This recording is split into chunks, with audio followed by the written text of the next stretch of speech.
In 2021, instant grocery delivery disrupted India's online grocery delivery space, with Zepto showing up seemingly out of nowhere and Grofers rebranding to Blinkit in response. But it's looking like 2022 will end up being the year when instant food delivery disrupts India's food tech space. Like Zepto in the instant grocery delivery space, we have Voosh in the instant food delivery space, which was launched in February of 2022. And then just last week, Deepinder Goyal, the co-founder of Zomato, announced Zomato Instant, which is the name of the company's foray into the 10-minute food delivery space. The pilot of this new initiative is going to begin in April of 2022, and initially it's just going to be targeting the Gurugram area, which is where Zomato is headquartered. And I think the reason that Deepinder gave for them getting into this instant delivery category is actually pretty interesting, because it seems like they were heavily inspired by what's going on in the instant grocery delivery space. After becoming a frequent customer of Blinkit, I started feeling the 30-minute average delivery time by Zomato is too slow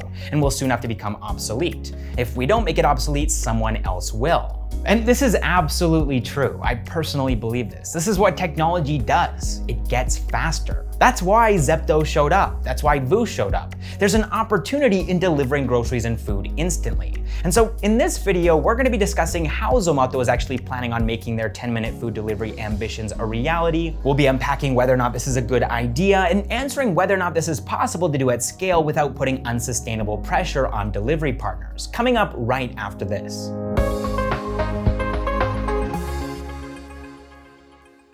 So if you're a regular viewer of our videos, then you already know how instant grocery delivery works. They use a network of dark stores or mini grocery warehouses strategically positioned to ensure quick deliveries throughout the city.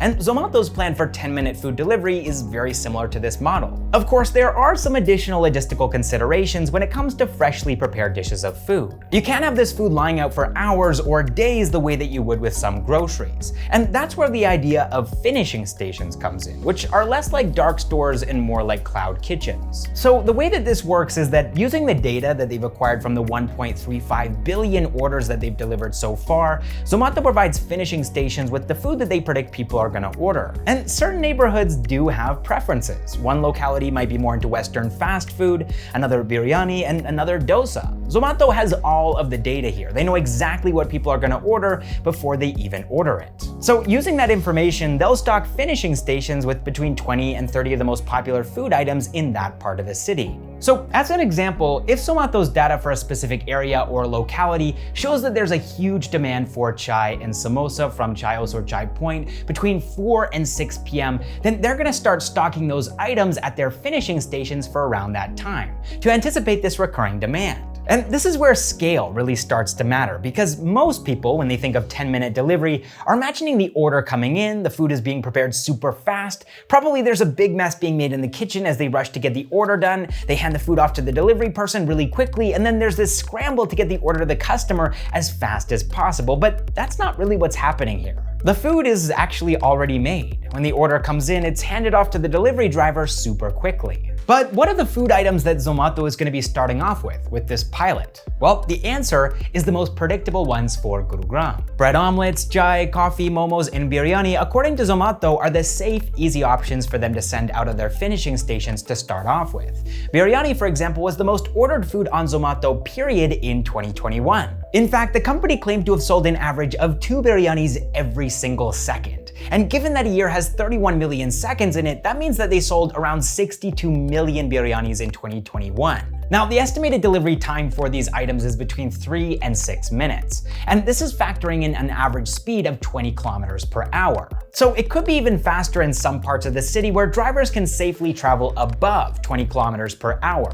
These finishing stations are located within a radius of between 1 and 2 kilometers of the target customer, so this is how they're solving the problem of safety. Zomato is claiming that this approach won't put any extra pressure on delivery partners to get things delivered faster. In fact, they're not even planning on telling their delivery partners if the order needs to be delivered in 10 minutes or 30 minutes. The way that they're setting this up leaves almost no room for human error, and it also isn't reliant upon extra effort or hustle. That just wouldn't be a scalable way of approaching this. Instead, it's purely based on data and technology. Zomato has also said that there won't be any incentive for drivers delivering things faster, and there also won't be a penalty for late deliveries either. Now, obviously, Zomato has been around for a long time now. They understand how to do food at scale probably better than anybody else. But I think another interesting part of this story is their recent strategic investments and acquisitions. For example, Zomato already owns a 10% stake in an instant grocery delivery startup that we mentioned earlier, Blinkit. And it's very possible that Zomato will acquire Blinkit in the future.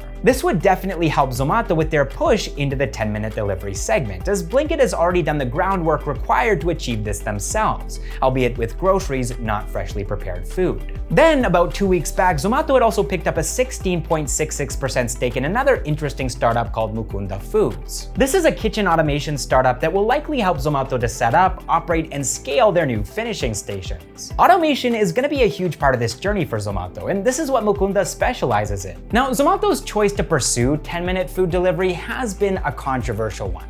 Some people are thrilled about the decision, other people are apprehensive, and other people are downright angry. After all, it isn't really something that most people would say they need. It's convenient, sure, but is it a necessity? No.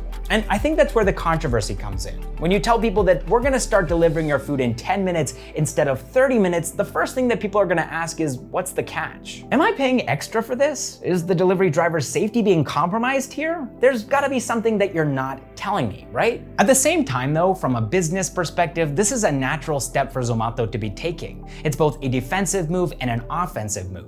Zomato is both responding to the threat of encroaching competitors like Voosh, while also capitalizing on the opportunity presented by the inroads that have already been made in the 10-minute grocery segment. Because ultimately, the value add for customers is way bigger in the food delivery space than it is in the grocery delivery space. As somebody recently pointed out on Twitter, you order food when you're hungry, not 40 minutes before you're gonna be hungry. Human nature. Of course, the conversation always ends up turning to the delivery partners. How is this going to impact their lives, their safety? And these are valid questions. See, these delivery drivers are part of what you'd call the gig economy. They're not employees, they're partners. And if they don't meet Zomato's expectations, then Zomato doesn't even need to fire them. They just stop giving them work to do. And this is something that's been highlighted by Indian politician Karti Chidambaram, who believes that 10-minute delivery will put undue pressure on delivery personnel who don't have any benefits or security or bargaining power. He wants the government of India to establish guidelines and regulations to protect delivery partners and to hold food and grocery delivery companies accountable when and if things go wrong. Here is an interesting statistic. Back in 2018, an NGO in Chennai conducted a survey. And from this survey, they found that 73% of delivery partners had violated traffic rules. Now, this survey was just isolated to Chennai, but based on what I've personally seen in cities like Bengaluru and Delhi, where delivery partners will drive over sidewalks and skip red lights to get orders to customers faster, I would imagine that this statistic applies to many parts of India, not just Chennai. These drivers are oftentimes the fastest and most reckless vehicles on the road, and that's just with 30-minute delivery. I worry that the prevalence of this kind of behavior might increase if we continue to move in this direction. Zomato, of course, has assured us that it won't, but we're just gonna have to wait and see whether or not that's actually the reality once they start piloting this. Of course, rash driving and accidents involving delivery partners haven't stopped the public from partaking in and enjoying the convenience of food delivery. And so I anticipate, and this isn't really a hard thing to predict, that deliveries will continue to get faster and faster until and unless consumers either vote with their wallets, which is very unlikely to happen on a large scale, or the government steps in and puts a stop to this. Leave a comment down below and let me know what side of the debate you're on and why. Do you want to see 10-minute food delivery become commonplace in India? Or do you think that companies like Zomato and its competitors need to slow down? I'm curious to know what you guys think. Thank you so much for watching this episode of Backstage with Millionaires, and I will see you in the next one.